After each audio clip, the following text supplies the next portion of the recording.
The views and opinions expressed in this podcast by the host and or the guest do not necessarily reflect the views of the host and or Paranormal Buzz Radio and or its sponsors. Use of any material produced by Paranormal Buzz Radio without express written consent is prohibited. Paranormal Buzz Radio will not be held responsible for you holding your knees, crying, and rocking in a corner in a puddle of your own urine, or being beheaded by a group of children in a cornfield. In fact, if you come across a group of children in a cornfield, we promise to make fun of you as you run away screaming in terror. Listener discretion is advised. Welcome to Exploring the Unknown. I'm Rebecca Williamson. And I'm Shay Carroll. Taking stories from today's news, we will explore everything from the paranormal, supernatural, the strange and unusual, unsolved mysteries, and more. Join us as we delve deep into the unknown and the mysterious, taken from the headlines. Water cooler chat with a paranormal twist. Be sure to join our Facebook group, Exploring the Unknown with Rebecca and Shay. Welcome to the show.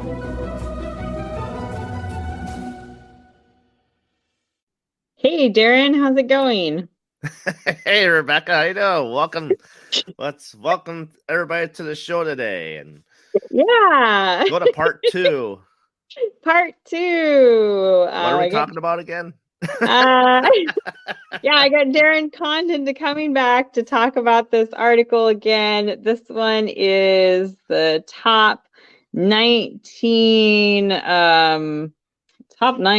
something infamous celebrity murders that remain unsolved to this day. That's right, that's what it was. Yes. I don't know, did we get through like 7 or 8 of them? Something like that. We got through a few and kind of decided to break it up. And we recorded that a little while ago. And now I've talked Darren into finally coming back and finishing it up. Yep. So I like these shows. Yeah, me too. I like these lists. I think I always learn something new, even if it's one I've never or one I have heard of before. Then I learn something new about it. And then there's so many that I haven't heard of that it's kind of cool. So someone's picking my brain. Yeah. Okay, so we're going to pick up with Jack Nance. And I don't know this name, but the picture's familiar. I know this guy, but I don't know the name. Okay. What kind of actor is it? Did he act in movies, TV shows? He was on Twin Peaks, which I loved. Twin Peaks. I loved Twin Peaks. So my wife. Yeah, and he was on other David Lynch stuff. So that's why his picture's familiar, because I've seen him before. Nance's murder was quite a mystery with no witnesses and no suspects. He died of a subdural hematoma caused by blunt force trauma on December 30th, 1996, before he was found dead at his home. Nance told friends that 2 young Hispanic men had punched him in the eye outside of Winchell's Donuts. I don't know what that is. At 5 a.m. after he'd allegedly told them to change their baggy clothes, get haircuts, and get jobs. That never goes over well. That's asking for a punch in the eye. Right. Police said that at least one of the men hit Nance in the head with his fist, but the owner of the Winchells didn't recall the fight, and Nance gave no other information about his attackers. In fact, with a blood alcohol level of 0.24 at the time of his death, some suggest Nance got drunk, hit his head, and made up the story.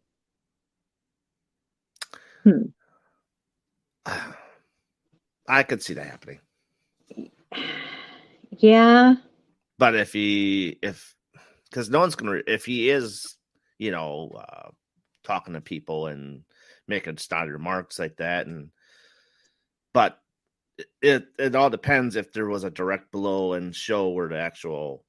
If nobody's corroborating the story, I mean, he could have hit his head and then hallucinated the whole thing. Yeah. So absolutely. I can agree with that.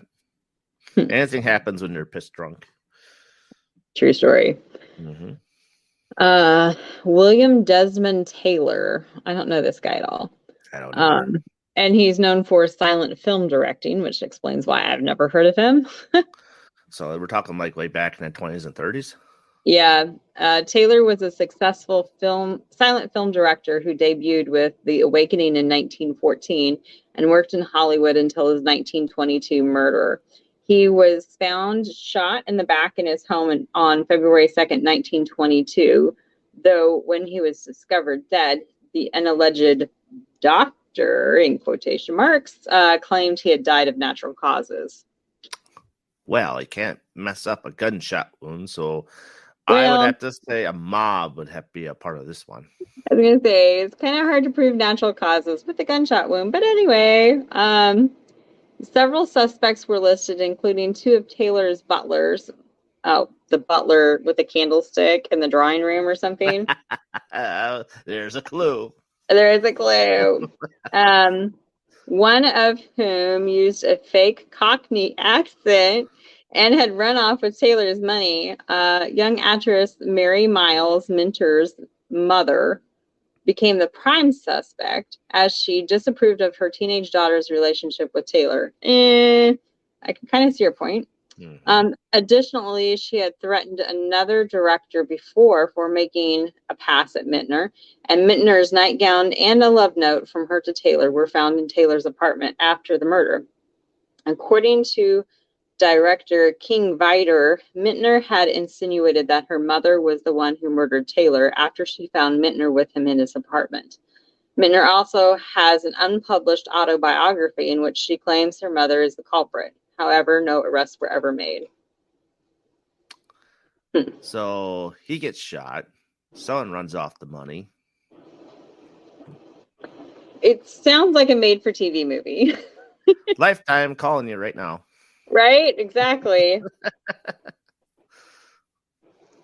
No, this one everybody knows. Diana, Princess of Wales. Yep.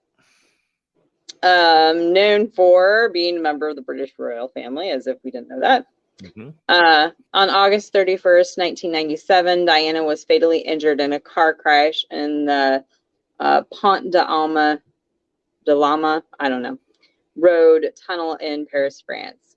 The initial French investigation concluded the accident was caused by the driver's drunken loss of control. But conspiracy theories live on to this day. Was the crash the result of aggressive paparazzi? Possibly. I think that's highly likely. Mm-hmm. Did the MI6 or even members of the royal family stage the accident to keep Diana from marrying Muslim billionaire Dodi Al-Fayed and having his baby? The official verdict, at which a jury arrived in 2008, was unlawful killing, but many still question her death. Recent evidence arose in 2013, lending a new investigation of the princess's murder. See, I don't know about, I would call this one a murder, but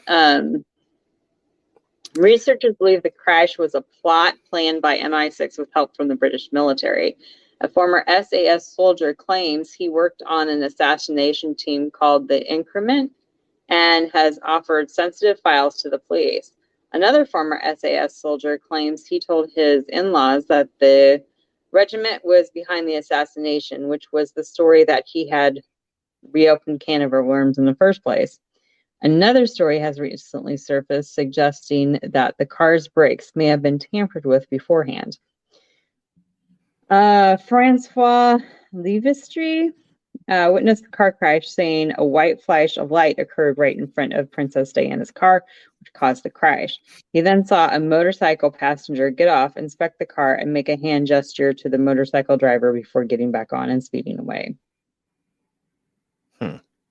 I think that's one of those ones that everybody wants it to be a murder, because it's just such a tragic accident that, you want to make it into more than it really is. True. My daughter was saying that other reports, now this is just my opinion, not blaming anybody here. She was thinking that the Queen has something to do with her death. That would be. Because there's so much dirt on the Queen and everybody else that she figures that Diana was going to go and tell all. Yeah. And I think Diana was kind of moving towards that. I mean, I watched some of the documentaries and stuff about Diana, and of course, The Crown on Netflix. I love The Crown, and yeah, I think Diana was getting ready to just like she was She was, done with them yeah. and just ready to air it all out. Mm-hmm. And that's where, like I said she thinks that the queen put the hit on her. Maybe. But that's just my opinion. I'm not blaming anybody. Hard to say. Hard to say. Yes. I don't want to get indicted for saying something that's not true or not. Yeah, exactly. All right. Next one is Jimi Hendrix. You know what Oh, this is? famous guitarist. Yeah, known for being a rock musician. Absolutely. Great music. Was Hendrix's 1970 death murder or an accident? The autopsy report revealed that Jimmy choked to death on his own vomit while under the influence, but the autopsy also revealed that his lungs and stomach were filled with wine and barbiturates. What's barbiturates? Barbiturates, it's a drug. Okay. Yeah. James Tappy Wright, Hendrix's former manager, said his current manager of the time, Mike Jeffrey, had taken a $2 million policy out on Hendrix and had committed that to Wright he was worth more dead than alive. Huh. That's a motive for murder right there. Right there. Wright believes Jeffrey forced red wine and sleeping pills down his throat until he died. He also claims that Jeffrey admitted to the murder shortly before he died in an airplane crash. It could possibly be that somebody was probably holding him down as he was choking on his own vomit. Yeah, I mean, it didn't say any sign of struggle, was there? Except for choking on his own vomit. Well, let's keep reading. The amount of wine that was over him was just extraordinary. Not only was it saturated white right through his hair and shirt, but his lungs and stomach were absolutely full of wine. I've never seen so much wine. We had a sucker that you could pull down his trachea. We had a sucker that you could put down his trachea, the entrance to his lungs, and the whole back of his throat. We kept sucking it out of him, and it kept surging and surging. He had already vomited up masses of red wine, and I would have thought there was a half a bottle of wine in his hair. He had really drowned in a massive amount of wine. That's kind of hard to do. I mean, because you reach a certain point when you're drunk, you just pass out and you can't drink anymore. Exactly. This is enforced a lot more. $2 million bounty, more worth more than alive, more dead than alive. Yeah. I definitely feel this as a motive for murder. Yeah, I mean, I had not heard of this being a murder. I just heard he overdosed, but now this is kind of making it sound and makes it sound believable. You know, right. It says Monica Danneman, Hendrix's girlfriend, who was there the night he died, committed suicide in '96 and never fully revealed her side of the story. Oh wow, suspicious. Okay, next one, Jam Master Jay. Not a clue. Musician and rapper known as Jam Master Jay, a part of the group Run DMC. Oh, okay, I know them. Yeah. Mizell and a group of people were in a recording studio in Queens in 2002 when a man dressed in black walked and hugged Mizell. After the embrace, the man pulled out a .40 caliber handgun. A witness heard Mizell say, "Oh shit." I would say, "Oh shit," too. Right? Oh shit, there's a gun. I guess I'm gonna die here now. Before a shot was fired, the shot went into his leg, and a second shot was fired into his head, killing him. You know, what would happen to do that? The killer and his accomplice then ran out of the building. Some say the man was affiliated with drug lord Kenneth Supreme McGriff, who wanted Jay dead because of a decade-old drug debt he never repaid. No arrests were ever made. Mysterious. Yeah. But I will suspect that I would go along with probably unpaid drug bill. Yeah, they get a little testy on that. Yep. That's what I would go. Yep. Okay, next one. Anna Nicole Smith. Oh, I know who she is. Yes, known for being a model and an actress, and I will add marrying well. Mm-hmm. There was a lot of drama surrounding Smith's untimely death. First, her behavior on her reality show became increasingly bizarre. Then, in late 2006, her son died of an overdose. Smith followed 6 months later under the influence of a similar drug cocktail. But what remains unknown is whether Smith took her own life or she was prescribed the dangerous cocktail. I think I'm gonna keep my mouth shut on that one. Yeah. I don't want to get in trouble. Next one. Which half got her? Yeah. You can make of what you want on that one. Yeah, we'll just let that one lie. Next one, similar vein here. Marilyn Monroe, known for film acting. Born Norma Jean Mortensen, Monroe died in her Brentwood home on August 4th, 1962, at 36 years old. Her housekeeper and psychiatrist discovered Monroe naked in bed with an empty bottle of sleeping pills nearby. Before her death, Monroe had been hospitalized for psychiatric problems and was receiving long-term psychiatric care. Her death was ruled a probable suicide, but many believe Monroe was murdered, possibly to make sure she wouldn't talk about her liaisons with both JFK and his brother Robert. Although rumors and speculation continue, there is no definitive answer about Monroe's death. Now, new evidence recently surfaced in 2014 about Monroe's last hours from the late Hollywood private detective Fred Otesh, whose work documents on Monroe were recently discovered by his daughter. According to Otesh, who had bugged Monroe's home, she had been sexually involved with both JFK and his brother Bobby, and that Monroe had commented that she had been passed around like a piece of meat. Said Otesh wrote, "I listened to Marilyn Monroe die." What?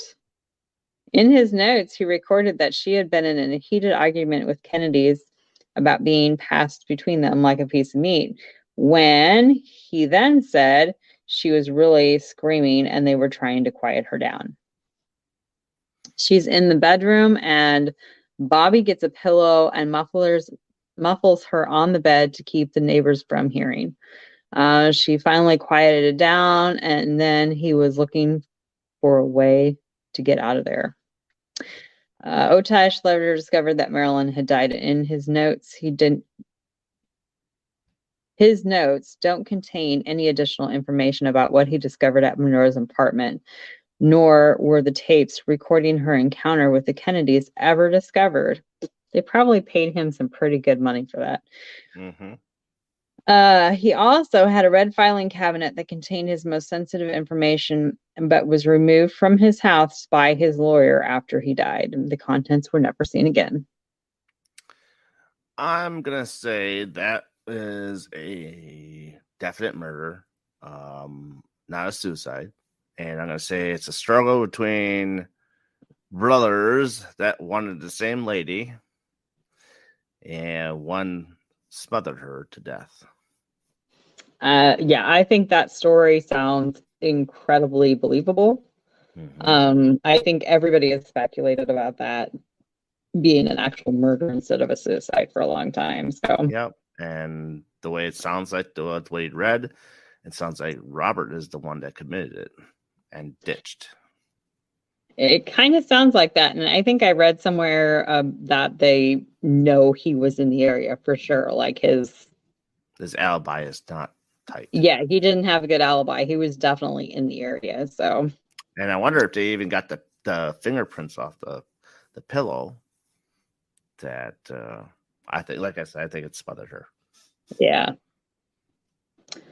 All right. Well, that's our list. Holy shit! Already? Yeah. I was expecting more. Nope, that was the end of the list. We're on a So good roll there. yeah. So what do you think? Pretty good list. I had some ones that I knew for sure. And then ones that I knew the people but didn't think about it being a murder. And then there were Right. others that I never heard of them, but they were interesting stories. So Yeah, I definitely think that there's a lot of these that are murder, assassin, suicide. You know, I think a lot of them also were they were poised to happen. yeah, I think some of them, they're just such tragic accidents that you want them to be a murder because you just don't want that. Right. You just don't want to believe that it could be an accident. So it must be a murder. There was a few of those that I was just like, I don't know. I mean, if you like I said, the story, the way how you read it and put it all together, it's like you're piecing a puzzle together, and at the end of it, it's a catch line. Mm-hmm. And it's like it brings it all together to tell you exactly, and that's why I came up with the situations what they were, because it just seemed obvious. Right. Yeah. All right. So, Well, that's it. All right, Darren. Tell people who you are and where they can find you. all right. My name is Darren Buss. You can find me at the Paranormal Bus Stop on Paranormal Buzz Radio. I'm also part of Paranormal Brew. I also have a Facebook page called Midwest Ghost Seekers, or MGS Paranormal. Also, I have a YouTube channel called MGS Paranormal. How about you, Rebecca? I am Cambry House. So I own Cambry House and Farm, a haunted wedding venue. So I am CambryHouse.com, and then Cambry House on Facebook, and Cambry House on Instagram, and Cambry House on TikTok. So should type Cambry in and I should pop up somewhere. So I forgot I had a TikTok and I had Instagram. I know, I forget all the time, like all this gotta be everywhere, and then you forget. I'm like, yeah, just type Cambrian, try and find me. I should be there. I just don't do the Twitter. The Twitter is like a little, I can't get into that one. See, the Twitter is just dbus 1000, which I just post. I don't really go on it either. MGS 20.20 and Darren Buss for Instagram, and MGS Paranormal for TikTok. Tickety tackety. So I'm all over too. Thanks for helping out, Darren. It was fun talking to you, and thanks everybody for listening. Yes, thank you. Good night, everybody.